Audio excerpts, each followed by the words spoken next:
ਹਮੇਸ਼ਾ ਹੀ ਜਦੋਂ ਵੀ ਉਹਨਾਂ ਨੂੰ ਮਿਲਦੇ ਸੀਗੇ ਮੈਂ ਉਹਨਾਂ ਦੇ ਚਿਹਰੇ 'ਤੇ ਕਦੇ ਉਦਾਸੀ ਨਹੀਂ ਵੇਖੀ।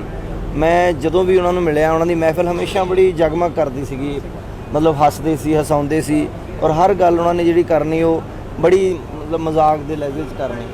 ਤੇ ਮਤਲਬ ਇੱਕਦਮ ਅੱਜ ਸਵੇਰੇ ਪਤਾ ਲੱਗਾ ਤੇ ਬੜਾ ਮਨ ਦੁਖੀ ਹੋਇਆ, ਬਹੁਤ ਮਨ ਭਾਰਾ ਅੱਜ, ਕਿਉਂਕਿ ਭੱਲਾ ਸਾਹਿਬ ਜਿੱਡੇ ਵੱਡੇ ਆਰਟਿਸਟ ਸੀਗੇ ਉਸ ਤੋਂ ਵੀ ਵੱਡੇ ਇਨਸਾਨ ਸੀਗੇ। ਉਹ ਆਪ ਤੋਂ ਛੋਟਿਆਂ ਨੂੰ ਹਮੇਸ਼ਾ ਸਪੋਰਟ ਕਰਦੇ ਸੀ।